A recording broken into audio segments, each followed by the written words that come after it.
up where the waters flow south, and for generations, so did most of the sediments. Lord, longer than I can remember. There is, hidden among the illegible markers, It's probably one of the oldest graveyards around, I guess. one that speaks loud and clear. Just says he was a Civil War veteran, 92 years of age. That in itself isn't unusual, because you'd be hard-pressed to find family in this area. I don't think it wasn't touched by the Civil War in some way. but those are mostly past tense. Moe's triplets effect They called him Uncle Mose. is very much in the present. In this community, he was a well-known person. At 16, Mose joined his friends and kin from Wilkes County in the Confederate Army and was on his way to Gettysburg, where more than 90% of his North Carolina regiment was killed, wounded, or captured. But Mose never made it there because he was hospitalized with a fever, and a few days later, Mose deserted.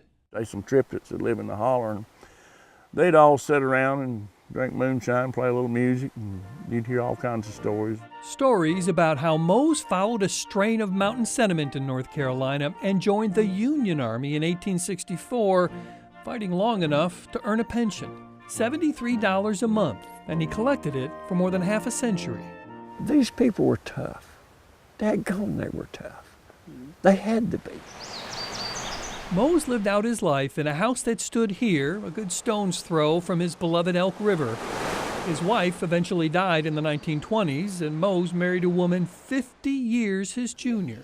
Yes, Quite a tale. it is a good story. It keeps on getting better. Drive with Mose's grandson, Charlie Triplet, just up the road a piece, and you'll find something that is truly Yeah, the last of its kind. yeah, I remember that. Irene Triplet remembers the stories her father told. He fit for the South. The North and the South was the fighting. Mose was 84 when his new wife gave birth to Irene, and at 84 now herself, her memory Yeah, he did. He walked out. isn't pristine. Yeah, I was 8 years old when he walked out and went to Gettysburg. That part's true. Even though he didn't fight in the battle, Mose went to the reunion in Gettysburg in 1938, where President Roosevelt tried to continue the healing Abraham Lincoln started 75 years earlier. Veterans of the blue and the gray. Mose came back home, but died a few days later from cancer. I can't remember too much about it because I was too young to remember. But like the great river, the stories will flow, and Irene eventually heard that her father was both blue and gray. Yeah, it was on both sides. Oh boy, it was a mess. I mean, a mess. But it was blue that eventually turned to green, as Irene can only shake her head when she realizes she's the final person to receive a pension from the Civil War. Yeah, I was the last one. Even though he was a hard man, he's kind of made sure his family was took care of, even after he's gone. He was fortunate in that I think that he chose the route he did. I admire him for it.